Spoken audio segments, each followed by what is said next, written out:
Welcome back to the BBR Pod, Bitch Be Real. Welcome back. We're excited to have you every time. Today we are talking about fear, the history of fear, some of the emotions and the reactions, physical reactions, psychological reactions that come with the idea of fear. When we've experienced fear, just all of it. We did our little research. We have notes. So we will be referencing our notes here. We'll be diving into, I feel like this is more like we educated ourselves. Like we're We're getting, educational. Get more philosophical. Yeah. With our ideas. Yeah. Okay, let's jump into it. So first we have the definitions of fear. The definition of fear as a noun. The definition of fear as a noun, an unpleasant, often strong emotion caused by anticipation or awareness of danger. That was the first definition as a noun. There's another one. The profound reverence and awe, especially toward God. Fear as a verb is to be afraid or expect with alarm. Science agrees fear and anxiety are emotional states accompanied by specific bodily sensations. Those are the definitions. I personally am really interested in history, so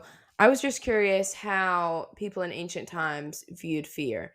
And so I did a little research, and Aristotle, in his writings, it was gathered, he pretty much believed fear was the opposite of confidence, and great men were those who suffered through fear and anxiety. So he pretty much determined that the cure to fear was through virtuous acts. He did not advocate fearlessness. So he thought that fearlessness wasn't something that you should strive for. The people who were great were the ones that suffered from fear and anxiety, pushed through to do things that were good for their community or themselves. Like in the second definition we gave, where it said profound reverence and awe, especially towards God, he agreed with that and said that it was pretty much crazy not to fear God. So any man who said that he was fearless was pretty much stupid and not virtuous. Because if you don't have fear, then you're not fearing the gods, which was a really important thing during the time, to fear the gods. They were all ruling. Generally, Aristotle believed that the gods were responsible for everything that happened on this earth. So why would you not fear them? Because they could end your life with a lightning strike or some shit. Another philosopher of the time, according to this article, Galen. I don't know who the fuck Galen is. He seconded Aristotle and basically said the balance that Aristotle believed in was really important. Fearlessness was not something you should strive for. So he agreed with Aristotle on that. And he said when there was an imbalance of fear, like when you're overly scared or overly anxious, that it was because everything in your body was imbalanced, which is a pretty common theme through my research, that people back in the day didn't believe that fear was something to be ashamed of. Fear was important to keep the balance of your emotions. This was really clear through medieval and Renaissance times. When I don't know how many people are familiar with like medieval and Renaissance medicine, but there were basically 4 humors in the body, or at least that's what they believed at the time. And if any of the humors in your body were off balance, that's why you were suffering from mental health issues or physical issues, etc. That's when blood draining and leeches and all that crazy shit went down, killed people. But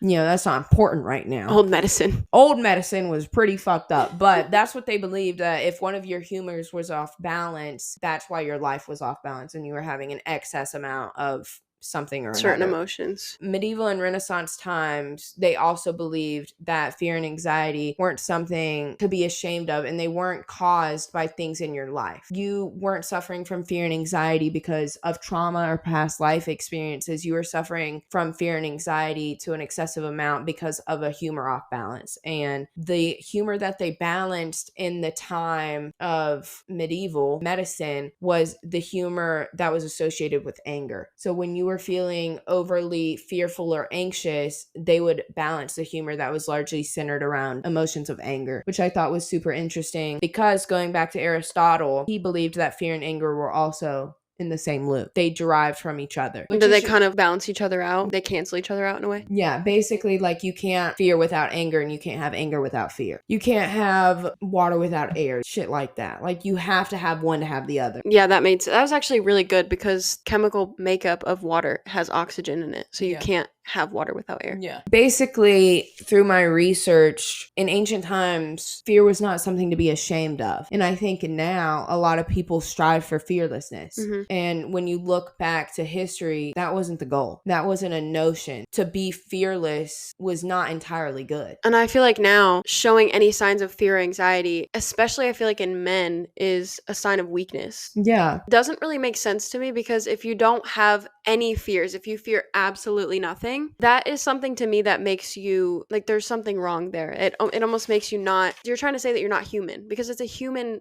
emotion to feel fear and anxiety in a balanced manner. Yeah. To not fear a single thing, like, it's kind of crazy. it is. A thought that just came to my head was when Aristotle was talking about, basically said great men are those who suffer through fear and anxiety and still do virtuous things. Is something impressive and virtuous commendable if you don't even care about doing it? Like, if you have nothing to overcome, like, to me, courage is like, you can have courage to jump off a building, but what does that do for anybody? Right. But virtuous is like accomplish something to save another person's life. Example, I watched a video the other day of this 14-year-old boy going down into a well to save a toddler that fell in there. Yeah, like, that's virtuous. But if the kid just went down into the well for fucking shits and giggles, that's just being courageous. Well, first of all, that's fucking stupid, but doing something of that caliber would just be courageous. Yeah. For no real or outcome. brave, or Yeah. however you want to describe it. But doing something virtuous is doing something scary that not a lot of people would want to do because it is scary for the greater good of somebody else. Like, if you don't have to put your fear and anxiety aside to do something for somebody, is it virtuous? Because if nobody had fear or anxiety about doing it, everybody would just do it. Yeah. Does it get rid of the virtue? Which, I mean, some people might not agree with, but I mean, I kind of think that, because it's like walking an older lady across the street when, there are cars stopped at a stoplight. Yeah, I guess one of the cars could run over and hit you. Mm-hmm.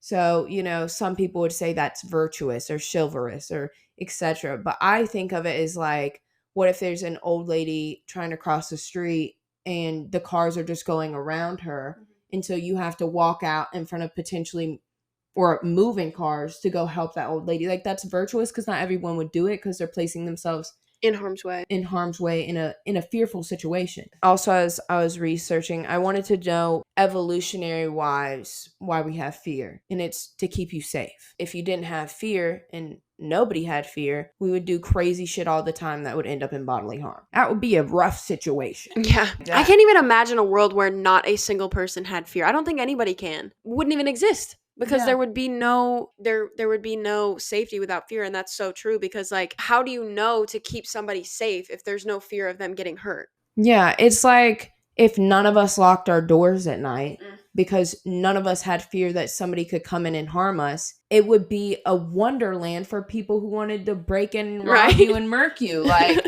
they could just go up to a door they're picking and be like, fuck, this one's open too, let me pop on in. Like, really back in ancient times, okay, when ancient civilizations were starting to form and they were like living out in the woods and shit in the jungle, you don't think they were a little bit scared of the lions and shit? They were a little scared. They had to be. Because how did they know to stay in the caves away from all the bears and shit if there was no fear of them getting murked by the fucking lions and bears? You could possibly say the first human, that got attacked by a lion, he probably wasn't fearful because he didn't know the lion could do shit. Whatever fucking thing existed in those times that's comparable to a lion nowadays. When the first guy got mauled to death, all the other ones were like, oh shit, that's scary. Let's not do that. Yeah, maybe we should avoid those things from now on. And that kept them from all dying via mauling by said creature. Like, just a really fucking stupid example, but a more relevant situation would be like not walking alone at night. My mom always talked about how, like, they didn't have to wear seatbelts when she was growing up, and so if you got into a car accident, you went through the windshield. Like,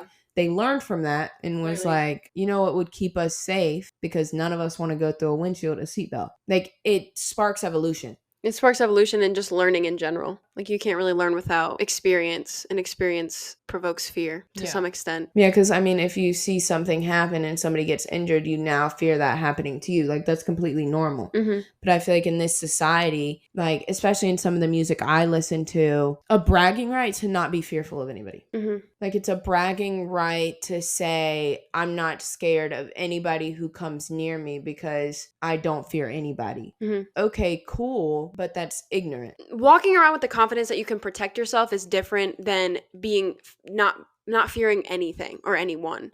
Like, there is somebody, like, realistically looking at it, there is always somebody who's bigger and stronger and better than you. Always. At the end of the day, you're human. I think it's a good time to switch into fear responses. Generally, everybody knows fight and flight. Honestly, it's situational for every person. I don't think that I think through life experience, you develop the skill of both and knowing when the right time to choose those things are. I think for both of us, we can safely say that in a situation where we feel like we're being threatened, flight is probably going to be the option that we always go with. And I think generally for women, that's pretty much what it is. Yeah. Because we were talking about when we were discussing this episode, you have to be realistic. If a 6'5", 300-pound man broke into my home, it's realistic to say I can't beat him in a fight. Like, that's just being realistic. I would like to think that I could beat him in a fight. But if you have over a foot on me and 200 pounds, you could sit on my ass. No, like, really. You could step on my toe and I'm not moving. Yeah, like... You could go like this, like your brother used to hold you away.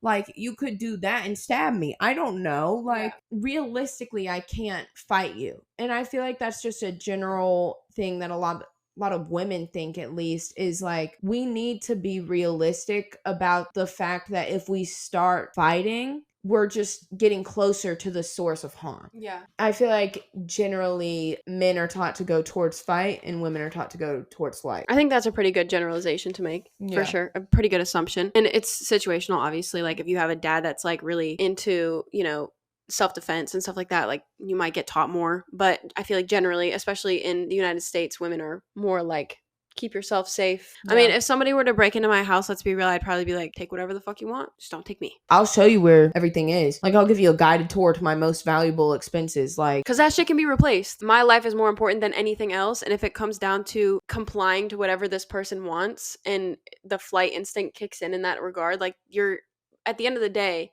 that fear is protecting yourself. The times that we faced physical fear, which is pretty much what we're talking about right now, that fight or flight in the moment in a physically threatening situation and how we responded. My earliest memory of fight or flight kicking in was my stepdad came home. It was my first time staying home alone. And I used to have a really big fear of staying home alone because I was scared somebody would break in. It's like one of my biggest fears to this day. So my stepdad comes home and my mom didn't warn me he was supposed to come home. And I didn't have a phone. We had a little landline upstairs and I was chilling in my room. My dog starts barking and I hear the door open and I hear somebody walking around. And I'm like, John, Mom, nobody answers. Holy shit. Somebody's here. I'm being robbed. Somebody broke in. I'm gonna die. My first fucking instinct is I like tiptoe, get the fucking landline. Like, I do a little tiptoe real silently. And I go and hide under the clothes in my brother's closet, fucking violently shaking. And I call my mom and I'm like, somebody's in the house. And she's like, what? I'm like, somebody's in the house. And she's like, what are you talking about? She sends over the fucking 60-year-old neighbor to investigate. And she calls my stepdad. He's like on the phone with her being like, no, like, it's just me. And then I hear Carlotta at the door. Brooke called Lisa to say that somebody was breaking in. My instant response was just, let me fucking hide. Like, physical fear, flight mode initiated. And then I was home alone with my brother one time and we were younger. I thought somebody broke in again for no goddamn good reason. It was like, Dustin, somebody's in the house. Holy shit. And we hid in the attic. Good fucking hiding place, by the way. We hid behind some like Christmas decor. Once again, legs quaking. Mine is not nearly as intense as like physical, like I'm in harm's way. I was staying in North Carolina. I live in North Carolina now, but I used to live in New York. And we went to North Carolina to a beach to stay for the weekend. We went with everything was going good. We were like a couple of days before we were supposed to leave. My stepdad got angry and drunk as always. And he decided to get very, I wouldn't say physically violent, but he was creating a very hostile environment for my mom and it didn't become like a very physical, like, you know, he was gonna hurt her physically, but he got mad because he lost a game or something, because he's really childish, and went into their room and like hid. And you know, that happened all the time. Whatever, blow off steam, do what you got to do. And he ended up packing his entire bag and locking my mom out of their bedroom. I'm just upstairs chilling with the other kids, like we're just having a good time, and I hear like yelling, like crazy yelling. And like at first I was like, oh, they're just like having a good time, like they're, you know, whatever. And then the yelling intensifies and the other parents come upstairs, and my mom, like, she's like screaming like, unlock the door, let me in, like a bunch of other words that I'm not gonna. It starts getting pretty heated, doors are slammed, she gets through the door, and then she sees him like with his bag packed and stuff. And so I'm upstairs, I'm shaking, I'm realizing that they're fighting, and I'm like getting a little nervous, like what the fuck's gonna happen. This is a little bit embarrassing and may not make it to the official podcast, but he had a breathalyzer in his truck, so he couldn't start his truck unless he was sober. So he went out to his truck, put all of his stuff into the truck, and slept in his car for the rest of the night. And then in the morning he was gone. Took that truck to get there, so we were stranded in North Carolina basically. So my mom, obviously, for the next day she ended up renting a car and we got home. First of all, he's yelling at my mom. She's not physically threatened, I didn't think. I mean, there was no past experience where he put his hands on her, thank fucking God. You know, the anxiety that comes with the uncertainty of the situation, and then the heightened adrenaline, I guess, that came with the yelling and the hostile environment that we were in, just created a lot of chaos that the rest of that weekend, and honestly kind of ruined the rest of the trip for everybody. Yeah. It wasn't really like a physical, like my body is in harm's way, but it was just still a very uncertain, chaotic, fearful event. Created a lot of animosity in the family. And then there was the decision of like, he's gonna be back at my house when I get there. We just had to go through this whole, like, it made me think of him a completely different way. Like, he was no longer the same person to me. Yeah. You know? I feel like those are kind of more like, God, not lighthearted. Like, this isn't gonna alter me forever. Yeah. But like at the time was like a pretty big thing to us. I think my next one I want to touch on, much more something to get into. You're getting the tea on this episode. Yeah. I'm gonna keep this vague as fuck. Yeah, I'm not about to put too much of this tea on the internet. But there was a time when I was about 15 that something happened and some humans popped up at my house. I had to have a little serious chat. Basically, something happened and it was really scary to me. I just hid upstairs. Like, it was pretty heavily involving me, but like I just hid upstairs, and I remember being really like just nervous about it, and I was too scared to like go down, talk to this human. I remember just like standing at the top of the stairs, looking down, and I wanted to go down and be like, what's happening? What does this entail? But I remember just like hiding upstairs, like crying to my brother because I was like, I don't know what's happening. It was life altering, to say the least. Like, I wasn't in physical harm's way. I didn't know if I would be able to stay at my house that night. I had the fear that I was gonna have to get in this car with this person and like go somewhere I didn't know, and like that was fucking scary to me because even Ubering scares me. I'm not gonna know where I'm going. Like, I'm gonna be separated from like my mom and my brother, and so to me that was, even at like 15, that was fucking terrifying. And my fucking response was to hide upstairs so that maybe they wouldn't come talk to me. The person like came up to my room. Like, I mean, they had to talk to me. Like, me hiding or not wasn't gonna fucking solve the issue. And they're like asking me all these questions, and I'm just kind of like fucking bawling my eyes out. And I'm like, would you just shut the fuck up and go home? Like, I don't want to talk to you about this shit. Like, I'm not in the mood to fucking dive into it. So can we just not? So another flight situation for me, or I guess for both of us, where we could have been in physical harm's way, like it wasn't imminent.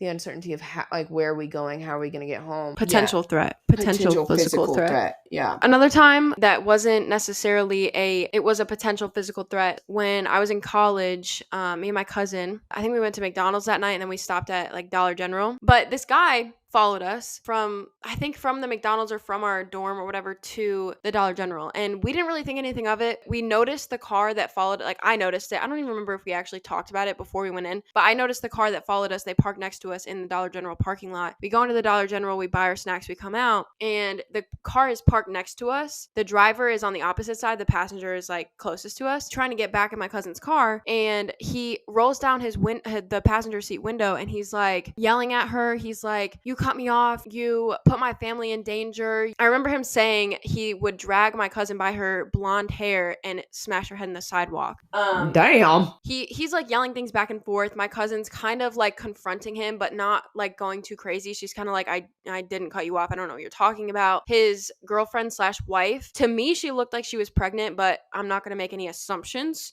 But it looked like she may have been pregnant, and maybe that's why he was kind of like really protective over his family or whatever. I'm pretty sure we didn't cut anybody off. I think he was overreacting. And even if we did, he's still overreacting. But his girlfriend / wife was sitting in the passenger seat, like, let's just go. Like, let's not do this. Like, we can just leave. We don't need to do that.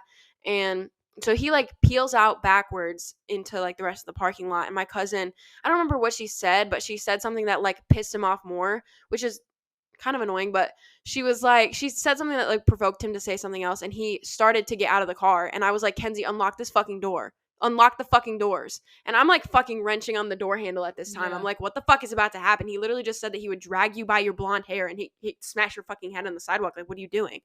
And my cousin's a little bit more bold than me, for sure. I would have said nothing.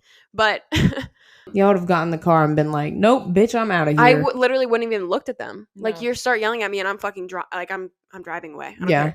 So he starts to try and get out of the car, and I'm like, Kenzie, unlock this fucking door. She ends up unlocking the door. He gets out of his car and starts walking toward us, but he doesn't get very close. Like, he's probably about like 6 feet away from us. He just keeps yelling and yelling and yelling. I'm like, I'm just trying to go home, bro. Like, let's just get in the fucking car. Let's go.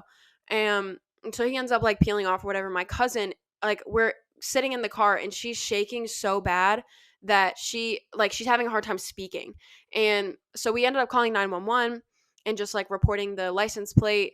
And like I'm a little bit shaky too, like I won't lie, but I was a little bit more clear-minded at that moment where I could like talk to the police officer and be like, this guy followed us, he was yelling at us, he threatened my cousin, like, what, we don't really know what to do. And they were basically like, you know, we'll keep an eye out for the license plate or whatever, just make sure you get home safe. You know, if something else happens, let us know. So we end up getting settled in the car, hanging up the phone or whatever, calling our parents.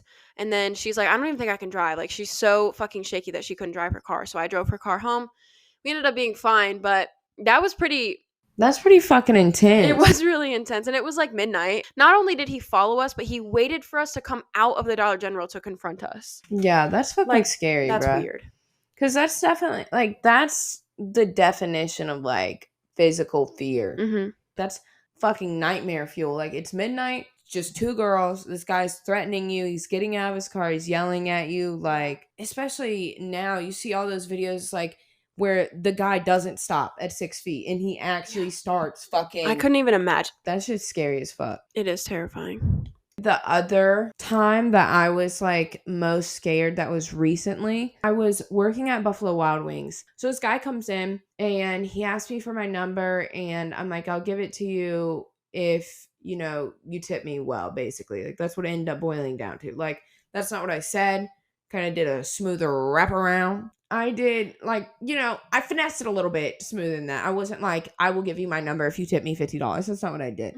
But basically, I gave him my number for the tip. I didn't think he was attractive. Like, that's not what it was. I was kind of anticipating it to be like every other thing where it's like, I'll give you my number and I'm just never going to text you back. So I end up ignoring his text for a while and I'm like working one day and he calls me. And so I pick it up really quickly and I'm like, hello, who is this?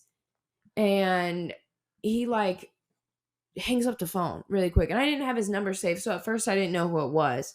But I pick up, he hangs up. And then somebody else calls me back. And it's his friend. And he's like, are you working? And I'm like, what? Who is this? And he's like, oh, you gave your number to me. And I'm like, oh, okay. Because I didn't give my number out that much. And so I was like, oh, okay. I think I know who this is. Like, it's ringing a bell. And I didn't know it was the friend. I just thought it was the dude. I'm like, yeah, I'm working, whatever. And so I'm like, but I've got to get back to work. Bye. Hang up. Cool. And the way our Buffalo Wild Wings was set up, like this whole time I was at the host stand, which from a few parking spots, it was glass. So you could like see in and see me. And so I'm standing up front. I don't think much of it. And I walk out, maybe a minute and a half later, I go back into the kitchen and walk out. And the guy is standing up against those glass walls. And I'm like, oh, he's waiting for a takeout order. And so he's standing there for a good like 30, 40 minutes. Like a long fucking time. And I'm like, is this like takeout order taking that long? But I don't really think of anything of it. But like he's looking at me for sure. And I recognize who it is. And I'm like, maybe he was just calling to see if I was working because he wanted to say hi. And he's waiting till he gets his takeout order and he's going to say hi to me or whatever. But I'm like, just getting weird vibes. And so I avoid it. And so I go piss. I come back out and he's standing at that little wall. Okay. And he kind of lightly says something to me, but he has an accent. I don't really know what he said. And I'm just like, haha. But I'm like, this is fucking weird. This dude's now been here for like an hour. So I kind of just straight up ignore him, like write him off. So he walks back outside. I just go about my day for about 10 more minutes, go into the kitchen. I come back again. He's come back to that wall and he's standing there and he's trying to wave me down. And I'm like, now you're being fucking weird, dude. So I ignore him. He goes back outside. I kind of look to where he goes and he goes and gets in a truck right in front of the windows. I go up to the host stand to ring something in and he comes in again. This time I'm like, okay, what the fuck? And I mean, he catches me off guard. I look up and he's standing in front of me. And I'm like, okay, bitch, like this is getting really fucking weird. At this point, I'm low-key like getting fucking freaked out because he just keeps popping up. And I realize that he's watching me from his truck to see when I'm coming up front and walking in to try to catch me. So he talks to me. He's like, why didn't you answer my calls? Why are you not talking to me? Like, what are you doing? Like, I want to go out with you. And I'm just like, haha, like, I'm sorry, I can't right now. I'm working. I need to get back to it. He ends up going, and at this point, like, I'm freaking the fuck out, like literally on the edge of tears because like he's just creeping me the fuck out. And I see him walk back to his truck and it sits there for another like 20 minutes. He comes back in again one more time, tries to corner me again. And this is when I like tell my managers, because I'm like, this is like over an hour and a half process. Like, why are you still here? Why are you like trying to corner me? It's about 10 o'clock, so we're kind of starting to close down. Some of the hosts are leaving. I see the truck pull away, but I take note and I tell everybody what the truck looks like. Everybody looks at the truck, and I think that's why he went away, because I told everybody, and like I was freaking out, so people were like, are you okay? I tell all the cooks in the back, I'm like, can somebody walk me out tonight? Like, I'm just feeling fucking freaked out. And so 2 hosts that I was friends with at the time look at the truck, and then they leave, and they lived in the apartment complex behind where we worked, and there's like a big Target parking lot. They know what the truck looks like, and they call me and they're like, hey, just so you know, that truck's now parked at Target looking to the restaurant, like sitting there and waiting. And it looks like there are 2 dudes inside, and they like are parked, not pulled into the parking lot, but parked so that they're literally facing the restaurant head on, like not how they should be parked. Mm-hmm. They're like, we just wanted to let you know so you could be safe, because it looks like he's fucking watching. Oh my fucking God. And I lived in some apartments back behind there too, and there's no way I could have gone to my car and drove out in any way to where they wouldn't have seen me. So at this point, I'm literally crying. I think this dude is about to fucking follow me home. And luckily, I worked with a bunch of really fucking cool people, and all of the cooks, and I mean all of them, this restored my faith in humanity. All of them, all these fucking teenage dude cooks, my old manager, like all of them fucking storm out into this Target parking lot. And I'm like crying and shaking. This lady's trying to confront me. I'm like standing on our patio to where I can look and see what they're doing. And they all just fucking storm out there looking for this truck. I'm on FaceTime the whole time that this is happening. They don't find it. Like, it went away. I'm so glad that they did that. She met me at my apartment. The cooks followed me. Like, all of them got into one of their cars and followed me home to make sure nobody was following me. And in case they did, they would be there. It made me feel so much better, but I was fucking mortified. Moral of the story was that that's probably the most scared I've been. And I did not give my number to nobody after that. It's kind of a tough way to learn not to give your phone number out. Yeah, but like, I had a pretty similar experience to that. Not stalking by any means, because I feel like it was kind of stalkerish the way that they treated you. Yeah. I was driving home. I got home at like midnight. Don't do that. Not smart. But But I got home at like midnight. I don't live in the best area of Charlotte. There's a building that goes this way when you first pull in. There's another building, and then there's my building. This guy was standing in the front, and he's just wearing like a backpack and like some kind of like a tactical vest situation. He's just in like gym shorts and a purple t-shirt. And I'm like, okay, weird. I take notice of it, but didn't really think anything of it. So I go in, pull into my parking lot or whatever, and I'm about ready to get out of my car. And I didn't turn off my car. Something in me was like, I just feel like I should call somebody right now and like have at least an ear witness if something does happen. So I called Brooke, and I didn't even get like part of the way through. I didn't even get to finish what I was saying to her before the same guy who had to cross 2 buildings and an entire parking lot to get to my car was walking up the aisle right in front of my car. I'm like, okay, weird. I've officially decided I'm not getting out of my car at this moment. And my flight instinct kicked in. She was like, I really don't think you should get out of your car. And I was like, I'm not going to get out of my car. So I pull out, I do a lap. I'm like, bitch, I don't know what to do. Like, what do I do? And she was like, can you go somewhere that's well lit that you can sit in for a second and just like assess the situation? So I pull into a gas station right in front of where like the cashier can see me very clearly. I called my boyfriend. He's ready, guns ablazing, like ready to come over, and like he was ready to put up a fight for me. I didn't want anybody to be in danger, so I was like, I don't want you to come. I just want to let you know what's going on. I need advice. Like, what do I do? And he's like, call the police. This was probably a 15-minute whole situation. She's asking me questions, I'm answering them, and literally probably 5 minutes into the conversation, the same guy who was a mile down the road at my apartment walks up next to my car, and he's like in between the car that's next to me, walking up my driver's side, and he walks into the gas station. And I was like on the phone with the fucking cop, and I'm like, he's right there, he's right there, he's right there. And she was like, he's at the gas station. And I was like, yes, he's like walking next to my car right now, walking into the gas station. And she was like, okay, what gas station? So as he's in the gas station, my flight kicks in again, and I'm like, okay, while he's in there's no fucking way that I can't drive a mile down the road and get into my apartment before he has time to walk there, peel out of the parking lot and go home, run into my apartment, try and settle my emotions at that point. And I was a little bit shaken, but there's terrible people in the world, unfortunately, and there was no 100% guarantee that he was going to be after me, but just really weird fucking coincidence type shit. In the case that there was something, again, like the fear thing protects you. If I didn't have fear, I could have been harmed. Yeah, like if you're like, fuck it, I don't fear nobody, you gotta have your car, like shit could have went down. Yeah. Like the last thing I'm going to touch on, this is more of a physical thing, but it was less of a controllable, like you couldn't act on it before, like it wasn't like a preventative fear. Was driving to school one morning. It was like 10 o'clock in the morning.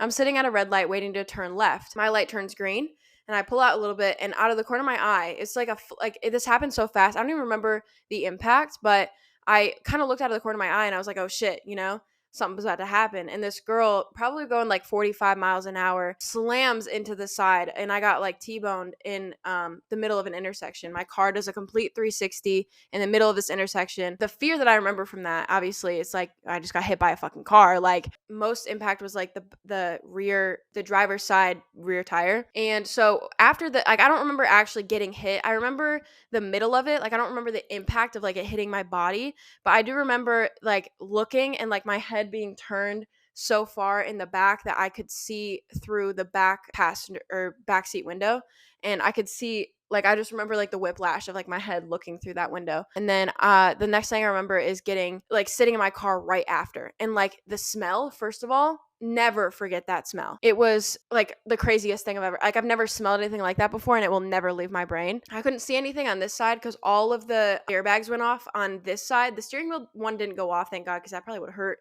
But all the airbags on the windows went off on this side, so I couldn't see anything to my left. And so what I could see though was the girl that was behind me at the light straight on.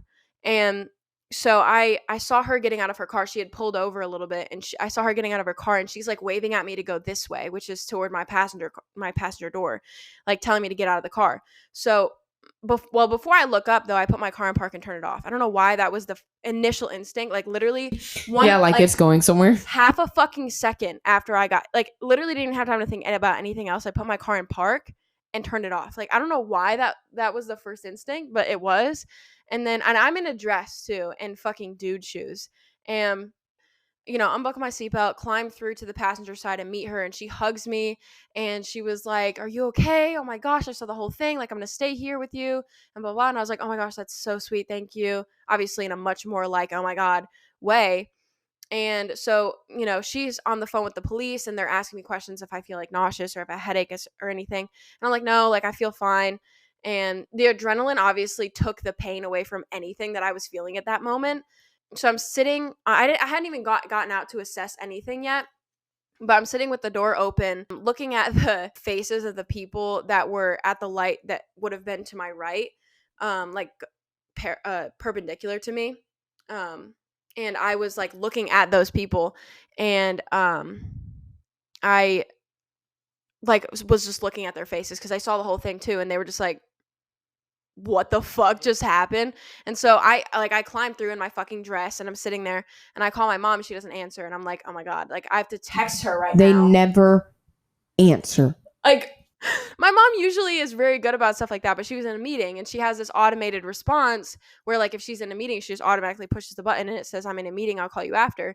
And so I get that text, and I'm like, I have to text my mom right now that I got into a car accident. What is the most terrifying thing you can imagine your kid doing who lives 6 states away from you? No, literally. Like, when I smacked that fucking, really quickly touch on, I smacked the fucking tree. Oh, yeah. Yeah, and my mom went to church, and I called her like 5 times, and she texted me, what's up? And I was like, bro, call me. What do you mean, what's She's up? like, I'm in church. What's up? Like, I'm not texting you. I just smacked a tree in the front of the neighborhood. I didn't even know how to get her attention other than that. Like, I wasn't even thinking about how she would feel. But at that point, I was like, I just got in a car accident. Fuck, like, I need you to call me. She instantly calls me. And she's like, are you okay? What's going on? Blah, blah, blah. And I'm like, and we get through all that stuff. And the thing that I will never forget that is ingrained in my brain forever is actually 2 things. One, they paid so much attention to her. Like, the girl that hit me, they literally, and I know it's because they wanted to assess why the fuck she hit me. Like, was she sleeping? Was she texting? Was she drinking? Like, what was going on? But like, they asked me a couple questions. I told them my story, and then the girl that saw the whole thing happen and saw that I had a fucking green light, like, they were asking her questions and stuff, and I just kind of like was just sitting there alone, like assessing the situation in my brain, like processing everything. And she literally was like telling the police, because she hit head on, and she was telling the paramedics and stuff, she was like looking at a scratch on her knee, and she was like didn't say a single thing to me. I went up to her actually, and I was like, are you okay? And she ignored me. And she was like going over this like tiny little scratch she had on her fucking knee, and she's like, like, like, what the fuck? Like, bitch, please. No, literally. And so then the paramedics were like, are you okay if we like take her to the hospital in the same ambulance as you? And I was like, no, absolutely not. What the fuck? And was like, no, actually. And then in the fucking ambulance on the way, the paramedic was like, if she would have hit you 6 inches closer to your seat, you would have died at the scene. And I was like, good to know. And I'll never forget that shit. 6 inches. Like, imagine someone telling you were within 6 inches of your life. And honestly, I'm so grateful that nothing else happened. I walked away. I can put pictures up if anybody wants to see them. I had a seatbelt burn right here, like across my whole entire neck. And that was the only like abrasion that I had. And then my whole fucking body, like unbelievable soreness for the rest of the like 2 weeks, bruh. Shit, when I smacked that tree, I went to the doctor like 2 weeks later for like a checkup, and I had like a purple bruise, but she was like, did you get in a car accident recently? Yeah, how the fuck you know that? Because it had been gone at that point. Yeah. And she was like, you can see it, like if you look really closely, you have like an inflated like seatbelt mark like across your body. She was like, I can see like a strip of it puffed up still. You didn't go anywhere to get checked out to make sure you didn't have any like broken bones or anything? No. The EMT stopped, like called the police or like the ambulance. I was like, I don't need a fucking ambulance, bro. I was like, I'm good. Like, I was coherent. Like, my best friend at the time was like really fucking upset and shit, and she was having like an asthma attack, so I was trying to calm her down. But I remember to this day, we hit, I looked up and I was like, fuck. Because like when we were spinning out, so like it fishtailed. Like when we were like, doing our little jig or whatever, I was relaxed as fuck. I was like, no, she got it. And then we smacked the tree, and I was like, shit, she didn't have it. And so I remember like looking up, and from where the airbags came out, I didn't know those hose steamed or smoked or released shit like that. I thought they just kind of popped out. Yeah. So I was like, smoke, fire, like caveman shit. I was like, smoke means fire. Get out of the car. I hobble out of the car, and then I'm like, oh shit, where is she? She was like on the other side of the car. I didn't see her, but I was like, I remember looking back in and I was like, fuck, where's she at? But like my first instinct was like, smoke means fire. What if it catches on fire? I don't want to be burned alive. Let me get out. And that was pretty much it. I don't know. Maybe that was my first concussion. Maybe that's what started the concussed shit. But like, I was just really sore, and then I had that seatbelt thing. She like fucked up her hand from like bracing onto the steering wheel. But I was just limp as fuck. Like, I was like so calm. Like, she was like, I remember her being like, oh shit. And I was just like, I guess this is happening. Which is actually a common thing with you. You don't really get nervous when I'm driving at all. That was everything we ended up filming that day because the camera died, unfortunately. We will probably be back with a part 2 because we didn't actually get to finish. This was more story time, talking about the times we've experienced fear. We will probably come back with another episode and just talk more about like our future fears, psychological fears, and stuff like that. So definitely tune in for that, and we'll dive a little bit deeper into the topic. We just got a little bit carried away with our stories, so stay tuned for that. You can find us on Facebook, Instagram, TikTok, YouTube, etc. at the BBR Pod, and we'll see you in the next one.